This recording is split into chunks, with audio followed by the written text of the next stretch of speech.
کیا کہ جس میں مسیح موعود کے آنے کی بشارت ہے۔ وہ مسیح موعود کون ہوں گے؟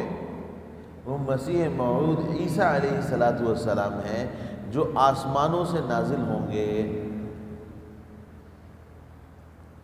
لیکن اس نے مسیح موعود کا اطلاق اپنے اوپر کیا کہ میں مسیح موعود ہوں، نعوذ باللہ من ذالک،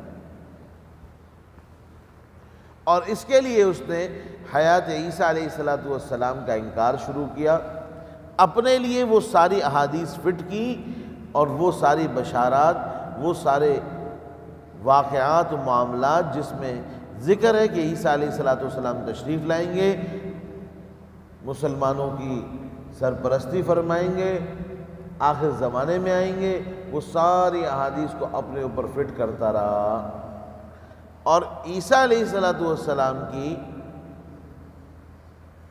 حیات کا منکر ہو گیا۔ کسی دن قادیانیت پہ بات کریں گے تو یہ بتائیں گے۔ اب یہاں پر دو طرح کے مسائل ہیں۔ پہلا مسئلہ یہ ہے کہ یہ جو بینک بروشرز اور اپنے کتابچے اور اپنے اصول و ضوابط اور قوانین جو ذکر کر رہے ہیں، آیا ان میں کوئی شرعی سقم ہے کہ نہیں ہے؟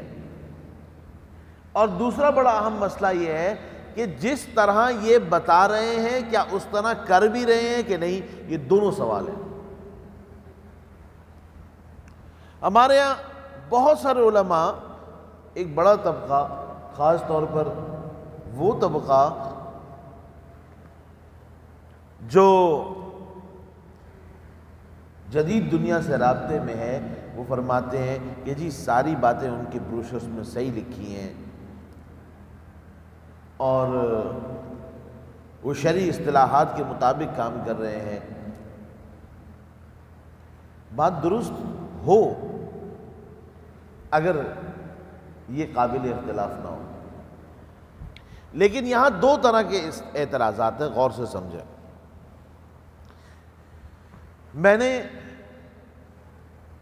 حضرت مفتی صاحب رحمہ اللہ تعالی علیہ کے حکم کے مطابق کچھ عرصہ اس کے اوپر کام کیا تھا، اس لیے مجھے کچھ تفصیل سے اشکالات اور تفصیلات کا اندازہ ہے جو شاید بعض حضرات کو کم ہے۔ وقت مختصر ہے، میں بہت بڑی بات نہیں کروں گا، مختصراً بتاتا ہوں۔ اس مسئلے کے اندر بہترین کام مفتی احمد ممتاز صاحب مدظلہ نے کیا، اور انہوں نے بڑے جامع انداز میں اس مرتب نظام پر اعتراض کیے۔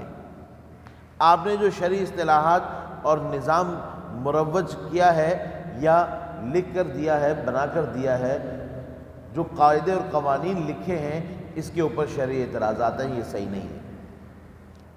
اب میں مثال کے سمجھاتا ہوں۔ 3 آدمی کام کر رہے تھے اور تینوں نے 10-10 روپے ملائے،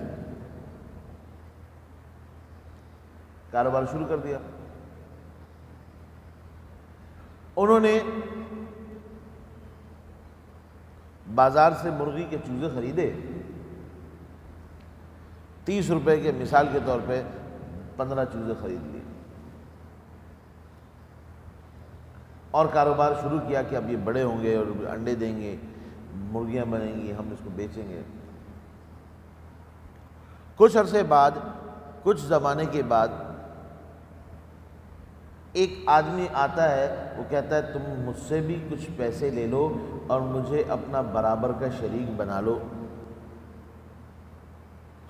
اپنے 25% کاروباری حصص مجھے فروخت کر دو۔ اب 2 صورتیں ہیں۔ پہلی صورت یہ ہے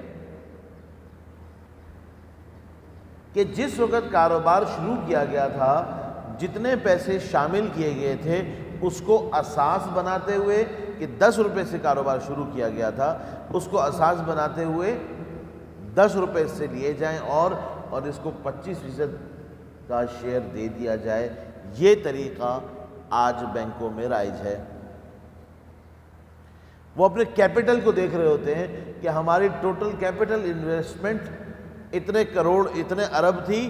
اب اگر کوئی شامل ہونا چاہتا ہے اور وہ اس کے آنے کی صورت میں ہمارا جو انویسٹمنٹ پول ہے، جو ہمارا اصل سرمایہ ہے، جس کو عربی کی اصطلاح میں سرمایہ رب المال کہتے ہیں، وہ ہمارا کل اتنی کیپیسٹی کا ہے، اتنا ہے. اب اس کے اندر جو پیسہ مزید شامل ہوا تو ہم نے اس کو اتنے % شیئر دے دیے. اگر وہ پرانے کسی کے حصص خرید رہا ہے تو بھی اور نیا شامل ہو رہا ہے تو بھی وہ اپنے کیپٹل کو ٹوٹل کرتے ہیں. جو پہلا سرمایہ لگایا گیا 30 روپے، اس کو ٹوٹل کریں گے.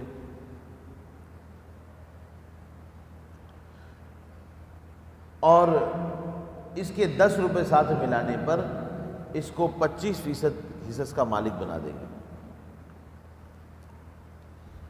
لیکن شریعت کی اصطلاح میں اور شریعت کی نظر میں یہ کرنا درست نہیں ہے.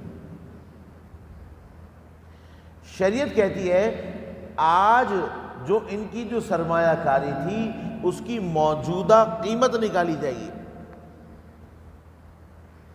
اور موجودہ قیمت نکالنے کے بعد اگر وہ 30 روپے ہے تو 30 روپے، اور اگر وہ 40 روپے ہو گئی ہے تو اب 40 روپے کے حساب سے، اور اگر وہ 20 روپے رہ گئی ہے تو 20 روپے کے حساب سے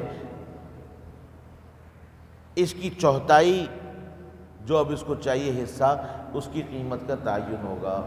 میری بات سمجھا، آسان لفظوں میں سمجھاتا ہوں. ایک آدمی نے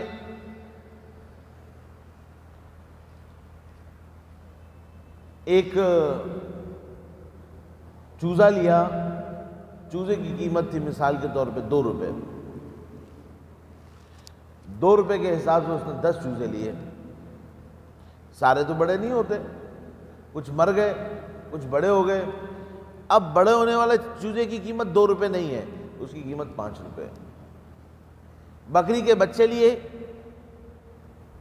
وہ چھوٹے تھے تو مثال کے طور پہ 2000 کے تھے، اور جب وہ بڑی بکری کی بننے کے قریب ہے تو آج اس کی قیمت 20,000 روپے. ایک انسان نے بھینس خریدی جو تازہ دودھ دے رہی ہے، اس کی قیمت 2 لاکھ روپے.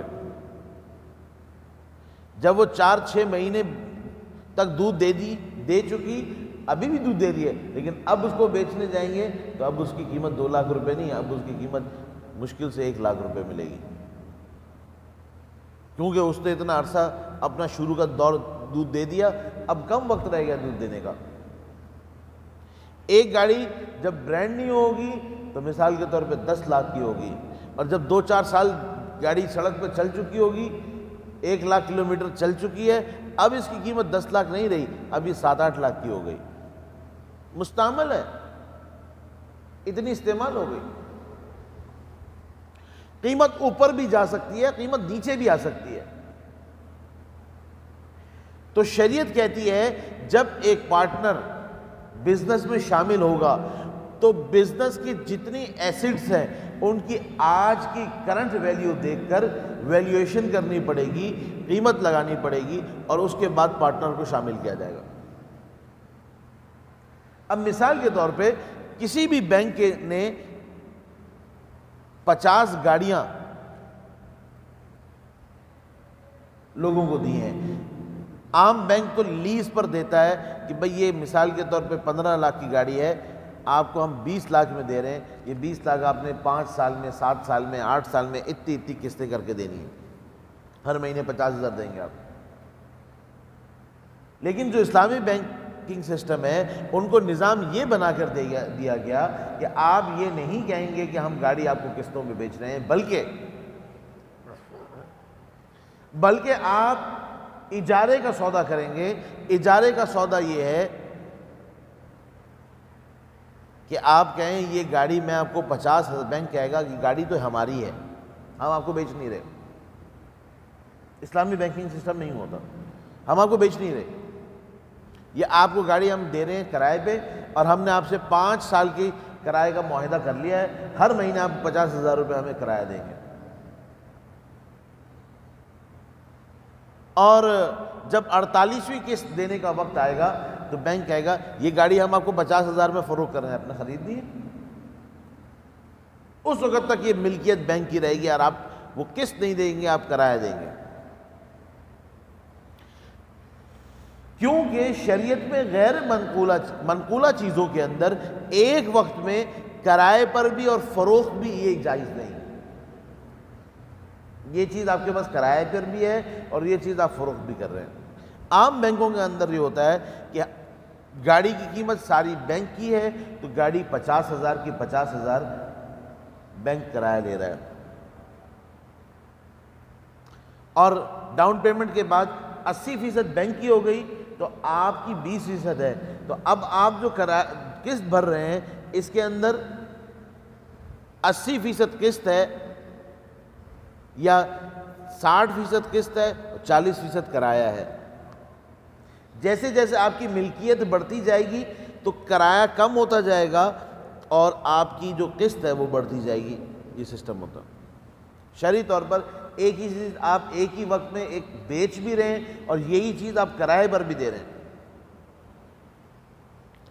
یعنی ایک آدمی نے گاڑی لی تو جب 100% بینک کی ہے تو وہ کرایہ زیادہ لے رہا ہے، اب اس نے 1 مہینے کی قسط بھر دی تو اب 98% بینک کی ہو گئی، 2% اس کی ہو گئی، تو کرایہ 2 روپے کم ہو گیا۔ اگلی دفعہ قسط بھری تو اس کی 4% قیمت تو اس کی ملکیت ہو گئی، 96% بینک کی ہو گئی، جو بینک نے 2 روپے کرایہ کم کر دیا، یہ 2 روپے کرایہ اس کی قیمت میں چلا گیا۔ کرتے کرتے 50% تک پیسے دے دیے تو 50% کرایہ لے رہا ہے اور 50% قسط ہو گئی۔ اب 50,000 میں سے 50% قسط میں چلا گیا، یوں سسٹم بنا دیا۔ توجہ کے ساتھ سمجھیں، اسلامک بینکنگ سسٹم کے اندر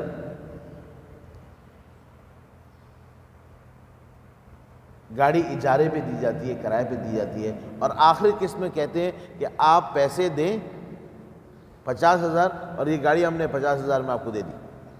اس وقت تک گاڑی بینک کی ہے۔ اب مثال کے طور پہ کسی بینک نے 50 گاڑیاں دی ہوئی ہیں لوگوں کو اجارے پہ۔ اب ایک آدمی بینک میں شیئر لینا چاہتا ہے۔ شیئر جس کو اردو میں حصص کہتے ہیں۔ اب بینک کا جو شیئر ہوتا ہے وہ بینک اپنی جو کیپٹل ویلیو ہے اس کے حساب سے دیتا ہے، گراؤنڈ ویلیو پہ نہیں دیتا۔ گراؤنڈ ویلیو کبھی بڑھتی ہے کبھی گھٹتی ہے۔ مثلا کسی گاڑی کا ایکسیڈنٹ ہو گیا، اگر نئی گاڑی کا ایکسیڈنٹ ہو جائے خدا نہ خواستہ اس کی قیمت 2-4 لاکھ روپے گر جاتی ہے۔ اگر ایک لمبی لکیر لگ جائے نا ایک سائڈ پہ گاڑی کی ایک جانب، 2 لاکھ روپے قیمت گر جاتی ہے۔ بینک کے کاغذات میں لکھا ہوا یہ اتنے لاکھ کی گاڑی ہمارے پاس موجود ہے۔ اب جب ایک انسان اب بینک میں حصے دار بننے کے لیے آیا تو بینک اپنی 50 گاڑیوں کو آج منگا کر ان کی مارکیٹ ویلیو نہیں لگا سکتا، لگا ہی نہیں سکتا، نہ لگاتا۔ بینکوں نے گھر لوگوں کو اسی طریقے سے دیے ہوئے، زمین کی قیمت کبھی 25 لاکھ روپے تھی، آج ایسی جگہیں بھی ہیں جہاں 25 لاکھ کی زمین 25 کروڑ کی ہو چکی ہے، اور ابھی بینک کو پیسے وہ دے ہی رہا ہے بندہ۔ اس میں بینک کا جو حصہ ہے وہ اس کی قیمت بڑھ چکی۔ کبھی چیزوں کی قیمت گر جاتی ہے، ایک بندہ کہتا ہے بینک کو کہ میرا شیئر واپس دو، میرے پیسے دے دو، تو بینک اپنے کیپٹل کو دیکھتے ہوئے چلتا ہے، گراؤنڈ ریالٹی کو لے کے نہیں چلتا۔ آج بازار میں اس کی جتنی چیزیں ہیں اس کی کیا قیمت ہے اس کو دیکھ کر نہیں چلتا۔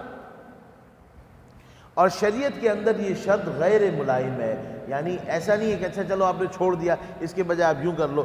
شرعی طور پر یہ ضروری ہے کہ آپ کی آج کی ویلیو ہونی چاہیے آپ کو معلوم. اگر آپ کا کوئی شریک جا رہا ہے اور آپ نے اس کو پیسے دینے ہیں تو آج آپ کے پاس جتنا احساسات جاتا ہے ان کی آج کی قیمت لگائیں گے, آپ اپنی بک ویلیو نہیں لگائیں گے. اللہ کرے کوئی بات سمجھ جائے. ایک اشکال ہے, اشکال تو بہت سارے ہیں اور علمی اشکالات ہیں, اور ان کا کوئی جواب اور تسلی بخش اور تشفی والا جواب نہیں آیا. دوسرا اشکال یہ ہے کہ اگر ایک کاروبار ہے جس میں 3 آدمی مل کے کاروبار کر رہے ہیں, ایک پورا وقت دے رہا ہے, ایک بالکل نہیں دے رہا, ایک آدھا وقت دے رہا ہے. شریعت کے اعتبار سے, شرعی روح سے, اللہ اکبر, جو آدمی زیادہ محنت کر رہا ہے ٹھیک ہے, اس کا سرمایہ بھی محنت بھی ہے, اس کو پیسے زیادہ ملیں گے. جو بالکل محنت نہیں کر رہا کم ملیں گے. لیکن ان تینوں پارٹنرز میں سے کوئی تنخواہ نہیں لے سکتا. جو لوگ کمپنی کے مالک ہیں, چھوٹے حصے کے یا بڑے حصے کے, وہ تنخواہ نہیں لے گا. وہ محنت کا تو حصہ لے سکتا ہے, زیادہ بھی کرا سکتا ہے, لیکن وہ تنخواہ نہیں لے گا. ہمارے یہاں اس زمانے میں جو کارپوریٹ سسٹم چل رہا ہے اس کے اندر جو پارٹنرز میں بھی جو ڈائریکٹر ہوتے ہیں, کام کر رہے ہوتے ہیں, ان کی سیلریز, تنخواہیں الگ ہوتی ہیں. یہ شریعت کے اعتبار سے صحیح نہیں ہے. آپ نفع میں سے جتنا حصہ لینا لیں. آپ یہ بھی ہو سکتا ہے کہ ایڈوانس اپنے نفع میں سے ہر مہینے 5-5 لاکھ روپے لیتے رہیں کہ بعد میں جو حساب ہوگا میں کٹوا لوں. یہ تو ہو سکتا ہے. یہ نہیں ہو سکتا کہ آپ تنخواہ بھی لے لیں اور نفع بھی لے لیں, ایسا نہیں ہوگا. اگر آپ کاروبار میں شریک ہیں تو آپ کو تنخواہ نہیں ملے گی, نفع ہی ملے گا. تو کتنے ہی ایسے میزان بینک کے ملازمین ہیں جو میزان بینک کے شیئر ہولڈر بھی ہیں, انہوں نے کچھ شیئرز خریدے ہوئے. ایک بینک کے کئی لاکھ شیئر ہوتے ہیں, ان میں سے کچھ شیئر انہوں نے خریدے ہوئے, اور بیک وقت وہ کاروبار کے شریک بھی ہیں اور کاروبار میں سے تنخواہ اٹھانے والے بھی ہیں, اور شرعاً جائز نہیں ہے, اور ایسا کوئی قاعدہ قانون ان کا نہیں ہے. بہت سارے علمی اشکال ہیں. ایک سوال تو یہ ہے, یا ایک بحث تو یہ ہے کہ یہ جو اصطلاحات قائم کی گئی ہیں, آیا یہ 100% شریعت سے مطابقت رکھتی ہیں؟ تو اس پر بھی علماء نے اشکال کیا کہ آپ کی یہ اصطلاحات بھی بہت ساری شریعت سے متصادم ہیں, ان میں کچھ سقم ہے, اس کو درست کرنے کی ضرورت ہے. تو یہ نہیں ہے کہ یہ سسٹم بالکل درست ہے, قاعدے قوانین بالکل درست, کافی حد تک درست ہے, کافی حد تک درست ہے, 100% درست نہیں. آنکھیں بند کر کے, ہمارے بہت سارے حضرات جن کو تحقیق نہیں ہے, دونوں طرف ہیں. ایک جن کو تحقیق نہیں ہے وہ کہتے ہیں یار یہ جو علماء اعتراض کرتے ہیں نا, ان کو اصل میں پتہ ہی نہیں ہے کہ کیا سسٹم ہے اکنامکس کا. ممکن ہے ایسے لوگ بھی اعتراض کرنے والے جن کو پتہ ہی نہ ہو, لیکن اس کا مطلب یہ بھی نہیں ہے کہ دنیا میں کسی کو اکنامکس نہیں آتی. بہت سارے علماء ہیں جنہوں نے بڑی تحقیق کے ساتھ, تفصیل کے ساتھ اعتراضات کیے, ان اعتراضات کا کوئی جواب نہیں ہے. ایک کلام تو یہ ہو گیا کہ یہ جو اصطلاحات ہیں یہ درست ہیں یا نہیں ہے. دوسرا کلام یہ ہے کہ ان اصطلاحات پر پورا عمل ہو رہا ہے کہ نہیں ہو رہا. لہٰذا جس وقت یہ اجلاس ہو رہا تھا, مفتی احمد ممتاز صاحب نے, مدثر اللہ علیہ نے کہا کہ ہم نے میزان بینک سے کہا کہ آپ ہمیں آڈٹ کروائیں. آپ بتا رہے ہیں نا کہ ہم اس طرح بکرا لاتے ہیں, پانی پلاتے ہیں, منڈی سے لا کر اس کو 1-2 دن ٹھہراتے ہیں, اس کی تھکاوٹ اتارتے ہیں, پھر یہاں پر ہم قبلہ رخ لٹا کر بسم اللہ اللہ اکبر پڑھ کر ہاتھ سے گلے پہ چھری پھیرتے ہیں, اس کو ٹھنڈا ہونے دیتے ہیں. یہ جو آپ ساری کہانی سنا رہے ہیں, عذرائے کرم آپ ہمیں اپنا آڈٹ کروا دیجیے. گزشتہ 4-5 سال کا آڈٹ کرائیں. آپ بتا رہے ہیں کہ ہم نے ایسے ایسے ایسے نفع دیا ہے, ہر مہینے اتنا نفع دیا ہے. یہ کوئی اشکال کی اتنی بڑی بات نہیں ہے. بات یہ ہے کہ آپ اپنا حساب کتاب سابقہ سالوں کا دکھا دیں کہ واقعی میں آپ ایسا کر بھی رہے ہیں کہ نہیں کر رہے. بتا تو آپ رہے ہیں کہ ہم اس طریقے سے کام کرتے ہیں. ہم چاہتے ہیں کہ اندر جا کر دیکھیں, آپ کی فائلیں چیک کریں, آپ نے جو نفع نکالا ہے, کیونکہ ہماری معلومات کے اعتبار سے آپ وہی سافٹ ویئر استعمال کر رہے ہیں جو باقی بینک استعمال کر رہے ہیں.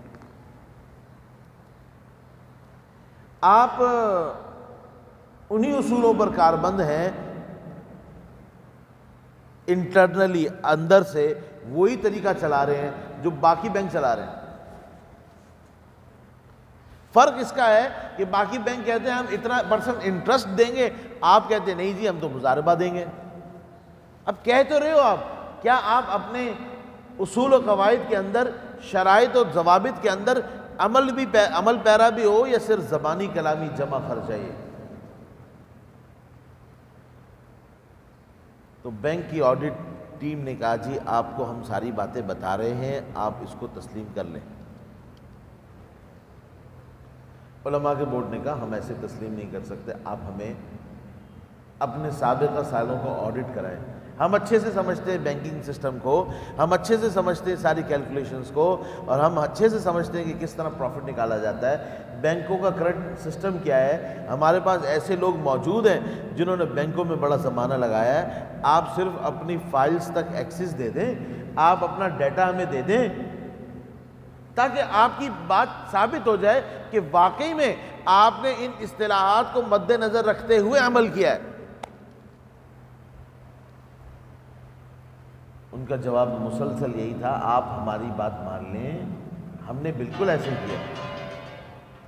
اور جب ان کو آخری دفعہ کہا گیا کہ یہ پورے پاکستان کا متفقہ ایک بورڈ ہے جس نے 4 علماء کو منتخب کیا ہے, 4 افراد کو, کہ وہ آپ کا آڈٹ کریں گے, اگر آپ آڈٹ نہیں کرائیں گے تو آپ کے خلاف عدم جواز کا فتویٰ دیں گے کہ آپ ہمیں دکھائی نہیں رہے.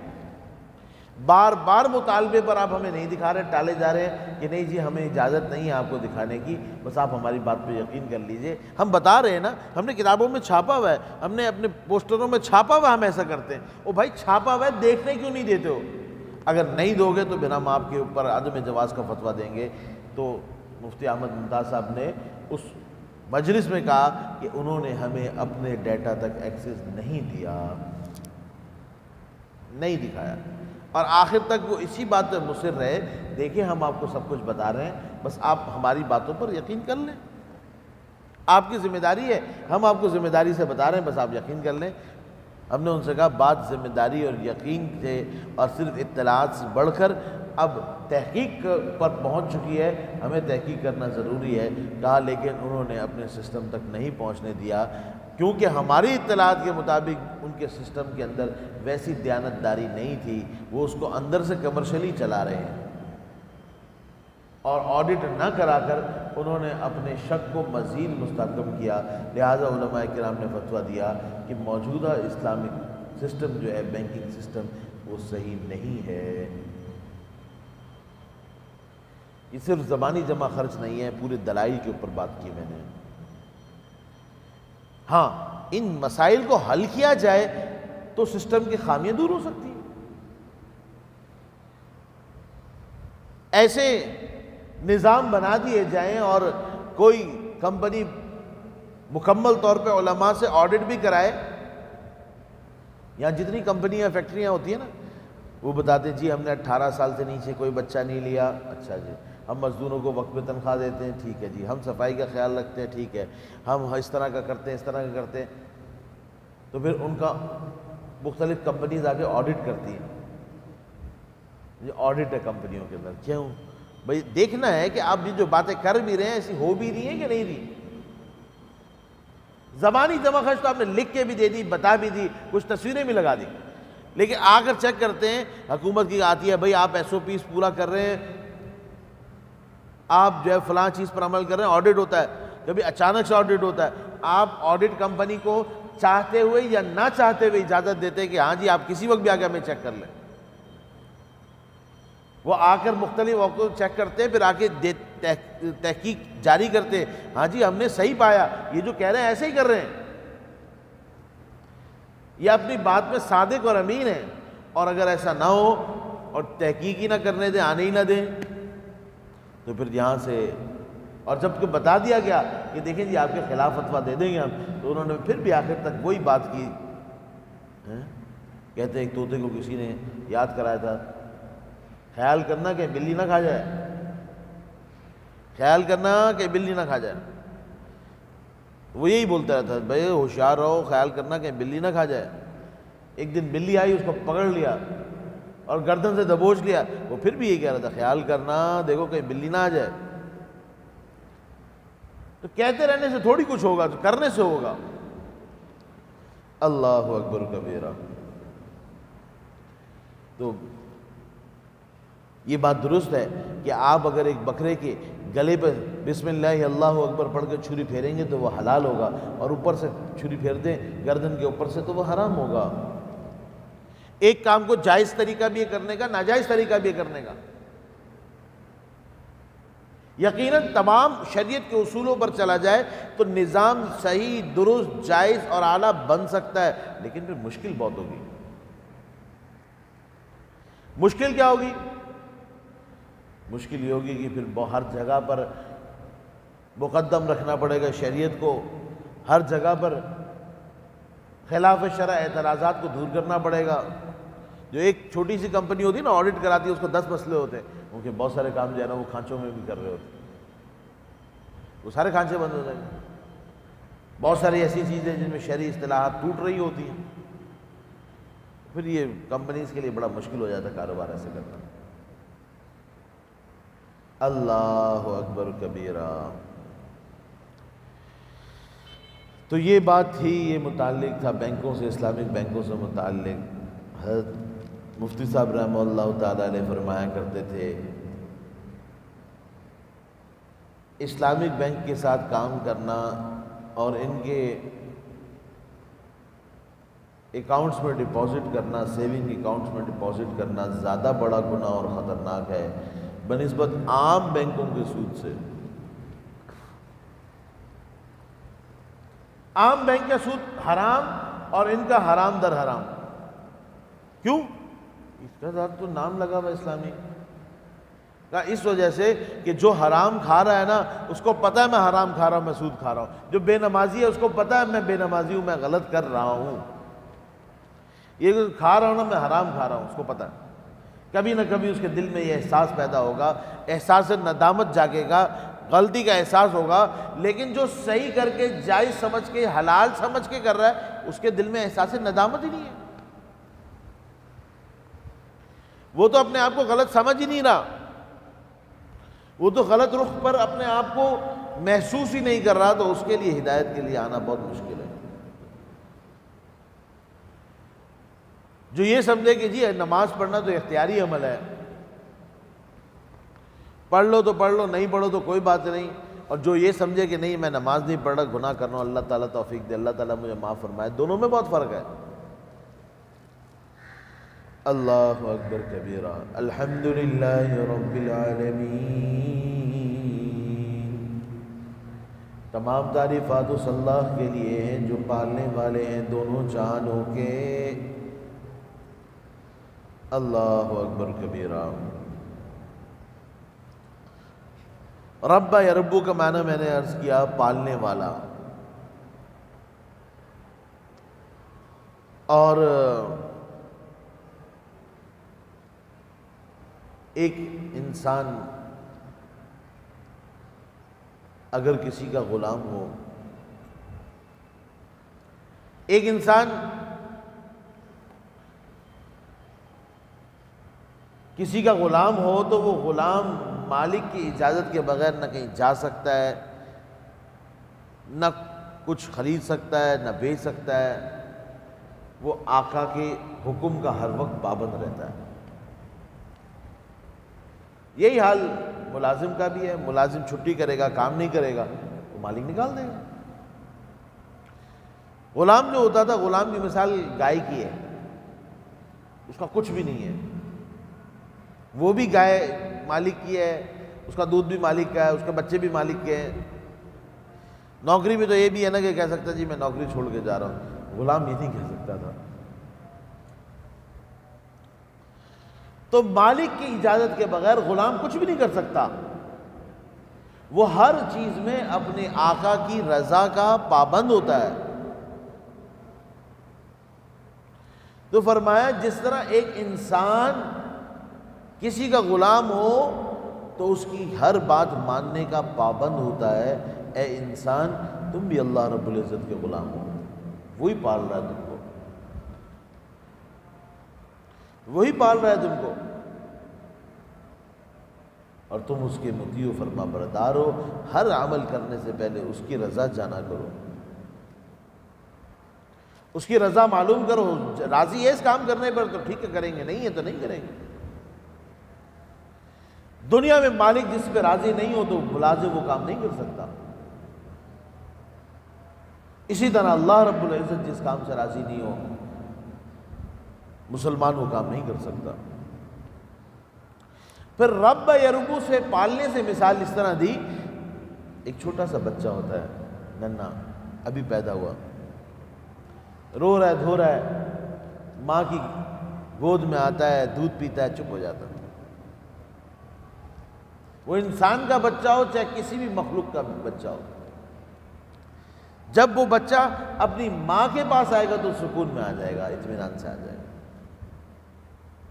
ماں پالنے والی ہے اس کو۔ اور جب وہ بچہ ماں باپ کے پاس آئے گا تو اس کی وحشت ختم ہو جائے گی، اس کو سکون اختیار ہوگا، آرام سے رہے گا۔ تو جس طرح دنیا میں انسان اپنے ماں باپ کے پاس آ کے سکون حاصل کرتا ہے، کوئی بھی مخلوق اپنے ماں کے پاس آ کے باپ کے پاس آ کے ایک اطمینان محسوس کرتی ہے، اس سے زیادہ اطمینان اور سکون اللہ رب العزت کی اطاعت میں، اللہ کی رضا جوئی میں ہونا چاہیے، کیونکہ اصل پالنے والے وہ ہیں، 70 ماؤں سے زیادہ محبت کرنے والے وہ ہیں۔ جیسے ماں کی گود میں آ کر ایک بے چین اور بے قرار بچہ خاموش ہو جاتا ہے، چپ ہو جاتا ہے، اطمینان سے سو جاتا ہے، ایسے ہی اللہ رب العزت کی رضا، اللہ رب العزت کی عبادت میں آ کر ایک مسلمان کو اطمینان اور آرام ہونا چاہیے۔ الحمدللہ رب العالمین۔ رب العالمین، عالمین کی واحد کوئی نہیں ہے، اور بعض رات نے کہا یہ عالم سے ہے، عالمین جمع ہے تو عالم تو دو ہیں، ایک دنیا کا اور آخرت۔ تو یہاں پر بہت سارے مفسرین نے کلام کیا ہے کہ اصل میں عالم ہیں کتنے۔ مشہور قول یہ ہے کہ العوالم 7، دنیا میں اس کائنات میں 7 عالم ہیں، اور